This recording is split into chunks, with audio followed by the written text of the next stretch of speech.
Olá, meus amigos, bem-vindos a mais um vídeo do canal Viajando Geral. Eu sou o Mauro, Eu sou a Marta. esposa Marta. E eu sou o Luna. A Sandra está presa, porque a gente está aqui com visita batendo papo e ela está...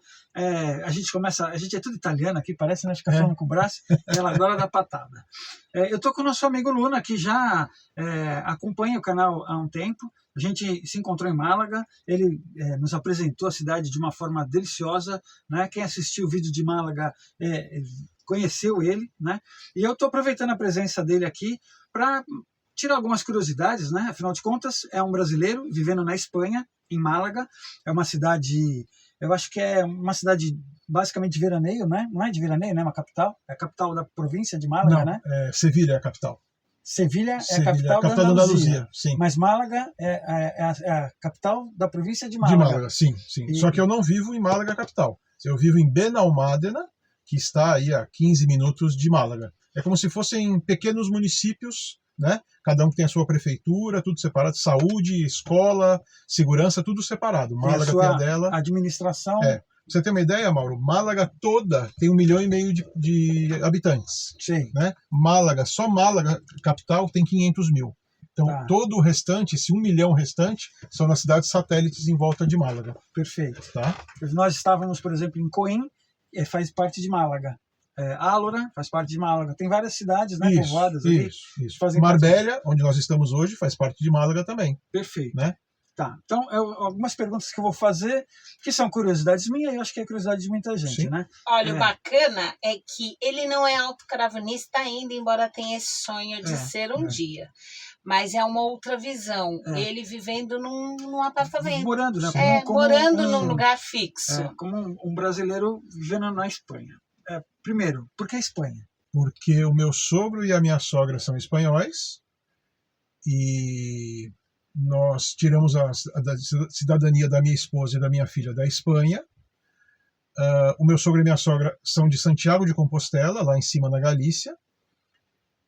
Mas a minha esposa odeia o frio e a Galícia é muito fria no inverno. Então ela falou assim, olha, nós vamos tirar a cidadania espanhola para morarmos na Europa, não necessariamente na Espanha. Ok, então nós fomos primeiro conhecer Portugal, gostamos demais, atravessamos para Espanha por Sevilha, ficamos apaixonados por Sevilha, só que também falaram, no calor você frita ovo no asfalto, é muito quente. Chegamos até Málaga, não sabia onde eu ia morar em Málaga, difícil a questão de aluguel aqui, na Espanha toda está muito difícil, e aí a corretora disse pra gente, você quer morar onde? Eu falei, apartamento de 3 dormitórios com 2 banheiros, onde você vai arrumar para mim? É difícil, tal, bom, onde você arrumar? E aí arrumou onde a gente mora hoje, e nós estamos lá, fizemos 1 ano em fevereiro agora, estamos há 1 ano e 1 mês morando aqui na Espanha. É bem próximo da praia. Muito né? próximo da praia. E qual o valor que você paga de aluguel? Tchã! 1.200 euros mensais. É uma paulada. Além disso, qual que são suas despesas? Mas as despesas fixas, assim, que é obrigatório para qualquer pessoa que vem para cá, independente do estilo de vida, que precisa morar num apartamento, numa casa. Perfeito. Né? Perfeito. Sem entrar nas suas... Perfeito. Eu não pago água, porque já está dentro do valor do aluguel, mas eu sei que custa 20 euros por mês de água. Tá? Uma família com 3 pessoas. Eu não tenho gás em casa, porque tudo é elétrico, o fogão é elétrico, o aquecedor, o boiler é elétrico, então eu não tenho gás. E eu pago de luz 65 euros por mês de luz. Tá? Nós temos 3 celulares e a Wi-Fi lá de casa, que a conta é 35 euros. Então, condomínio não paga porque está dentro do aluguel. IPTU não paga. Água não paga. Paga então o aluguel, paga a luz e paga a internet. Esses são os gastos fixos que nós temos. Perfeito. Agora, uma outra pergunta, que a maior parte das pessoas vem para cá e ainda estão trabalhando, né? Independente de você estar trabalhando ou não, é fácil arrumar emprego para o brasileiro que chega aqui, pode pensar que fala espanhol, né? Porque a gente sabe que uma coisa é você, mesmo que você estude muito tempo, outra coisa é a vivência de trabalhar, né, o espanhol fluente. É fácil trabalhar ou também vai ter que, como o brasileiro que chega em Portugal, vai ter que ir para as restaurações, ou para o restaurante, hotelaria, ou para serviços assim? Ou, por exemplo, um engenheiro chega aqui na Espanha, consegue trabalhar como engenheiro? Ou alguém que tem uma agência de viagens, alguma coisa ligada, vai conseguir fazer? Tem dificuldade, burocracia? Ou o que você tem visto aí é pessoal que vem para cá, engenheiro, vai trabalhar com Uber, vai trabalhar com entregas, vai trabalhar com o serviço que aparece? Dá uma sua visão aí disso. Todo começo que eu vejo é assim. Ele vem e começa a trabalhar fora da área dele até que ele consiga entrar na área dele. Existem empresas especializadas, antes de você vir, ela já fala, olha, o seu diploma é reconhecido ou não é reconhecido. Eu estava até vendo uma reportagem essa semana que nós temos mais de 1 milhão de latinos trabalhando na Espanha nas profissões que o espanhol não quer trabalhar. Por que o espanhol não quer trabalhar? Primeiro que é um país muito velho. A faixa etária das pessoas aqui é muito mais alta do que a do Brasil. Natalidade aqui quase não existe. O espanhol é raro ele ter mais que 2 filhos. Então, nascem muito menos do que morrem. Então, está ficando um país muito, muito velho. Profissões como marceneiro, funileiro, eletricista, chofer de caminhão, construção civil, padeiro. O espanhol, o senhor espanhol de 70, 80 anos, ele tinha essas profissões. O filho dele optou por não ter essa profissão. O filho dele foi ser engenheiro, o filho dele foi ser médico, o filho dele foi ser advogado. Então, sobram trabalhos nessas posições, né? Uber, né? Como no Brasil tem um monte de motorista de Uber, aqui também sobra essas posições. Então, o que eu vejo? Pessoas ocupando esse tipo de profissão ao chegar, não é rápido, tá? Você falou sobre burocracia, a Espanha é tremendamente burocrática, ouvi falar que Portugal também é burocrática, mas a Espanha é tremendamente burocrática. Até que saiam os seus documentos, vai levar um tempo. Então não pensa que você vai chegar aqui, hoje é março, não pensa que em abril você vai estar trabalhando. Não vai dar. Não vai dar. A não ser que você consiga um trabalho no negro, que eles falam, né? Que é no mercado que não é registrado, é por fora e tudo mais. Que o espanhol não quer fazer. Se ele for pego fazendo isso, ele toma uma multa, pode até fechar a empresa dele. Ele procura não fazer, procura ter tudo documentado, né? Então, planejamento, a gente volta a falar sobre essa palavra, tenha pelo menos dinheiro para 1 ano das suas despesas, tá? Pelo menos para 1 ano. A Marta perguntou do aluguel, que eu falei são 1.200 euros. Gente, eu tive que pagar 12 meses antecipado, porque eu não tenho olerite aqui. Não acha que vai chegar aqui, vai arrumar um fiador, né? Não. E vai conseguir um aluguel? Não tem. Assim, como tem pouco imóvel para alugar, o espanhol escolhe para quem ele quer alugar. Entendeu? Eu mostrei rendimento financeiro, mostrei aluguéis do Brasil. Olha, eu posso me manter aqui sem estar trabalhando. O espanhol não quer saber. Ele prefere alugar para alguém que tenha lá o olerite todo mês entrando na conta, tá certo? Sim. E eu consegui porque eu paguei os 12 meses antecipados. Na verdade, eu paguei 12 meses, mais 1 mês de imobiliária e mais 1 mês de fiança. Foram 14 meses.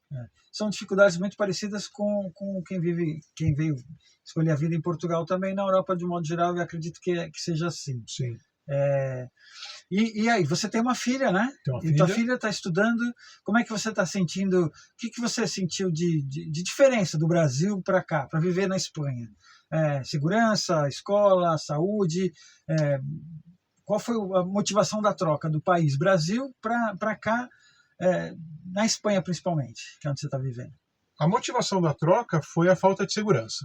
Em primeiro lugar, eu diria que 75% foi a falta de segurança, né?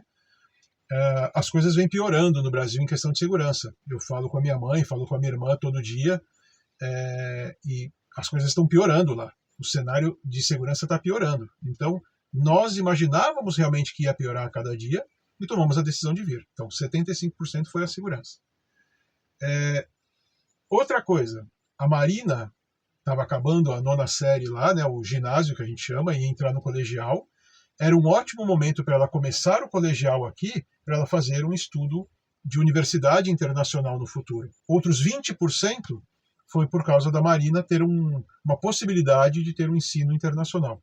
Os outros 5%, você pode pulverizar num monte de outros pequenos motivos, né? Um sonho meu e da Cris, que pulo. Bacana. Então, é uma realização pessoal muito grande, em cima de muito planejamento financeiro.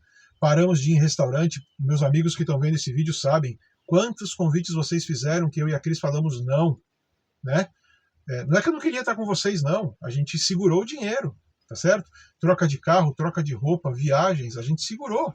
Segurou porque nós tínhamos um plano maior para frente. E cada real guardado fará toda a diferença agora, você entendeu? Seja na utilização de um valor mensal, seja na utilização de um dinheiro aplicado que vai me trazer um rendimento, né? Seja um imóvel novo que nós compramos para nos dar um novo aluguel, tudo foi planejado e pensado para que nós tivéssemos segurança financeira para estar aqui tranquilos. Bacana. Agora falar um pouquinho do futuro.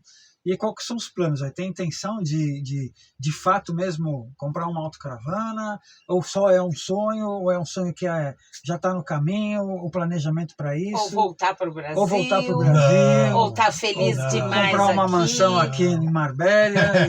Né? Não, é assim, é interessante sua pergunta, né? Sonhar é de graça, né? E graças a Deus, 95% das coisas que eu sonhei eu realizei. E eu tenho uma esposa muito parceira e muito sonhadora também, muito trabalhadora, e a gente vai atrás dos nossos sonhos, dos nossos objetivos. Uma das coisas que poderiam atrapalhar a nossa vinda para cá, meu sogro ficou viúvo em 2021 e ele completou 90 anos agora no último mês de setembro. Então 90 anos é uma idade importante, né? Já um idoso. E a gente ficou preocupado com a saúde dele, como que ele ia estar, como ele ia estar. Aí a Cris me falou uma coisa: nós não podemos ficar de plantão médico aqui no Brasil. Meu pai está super bem, tenho meu irmão para dar um apoio.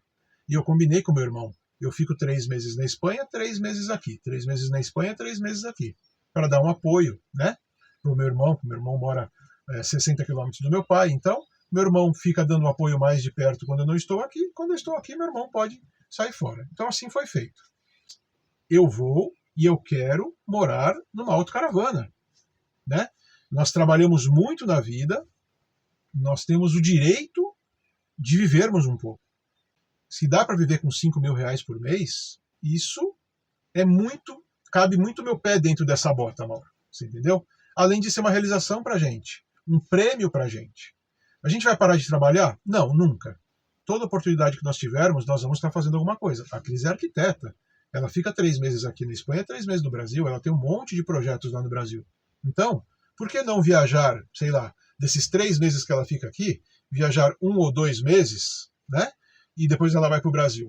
Só que tem um monte de detalhes para serem fechados. Eu não posso estar pagando um aluguel de 1.200 euros mais a despesa da viagem.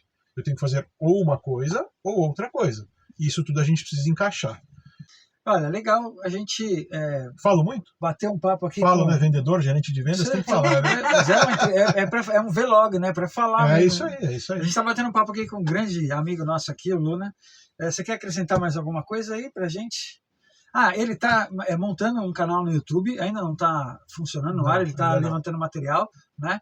Mas a ideia, pelo que eu entendi do canal que ele está montando, é justamente levar informações para quem está no Brasil e tem interesse, quer conhecer um pouco mais da Europa, para viver, para trabalhar, para estudar, para passear. Acho que é Bem-vindos à Europa. Alguma coisa por aí, né? Bem-vindo à Europa. Depois a gente vai deixar o link aí no descritivo para quem tiver interesse em se inscrever lá no canal, né? Dar uma força. E se você quiser acrescentar mais alguma coisa... Não, eu acho que todo mundo que quer vir morar na Europa tem como vir morar na Europa, com muito planejamento financeiro, ver se o seu parceiro topa os desafios que você quer passar, não é fácil, a distância da família, a distância dos amigos, né? A mudança de costumes. Você falou agora há pouco tempo sobre o idioma. Não pensa que você sabe falar espanhol, né? Faça um curso de espanhol antes. Aqui, qualquer profissão que você for ter, precisa ter o espanhol básico, né? Você precisa entender o que a pessoa está falando. Legal. Olha, se você quer continuar recebendo essas dicas que a gente vem trazendo aí, esses bate-papos, né?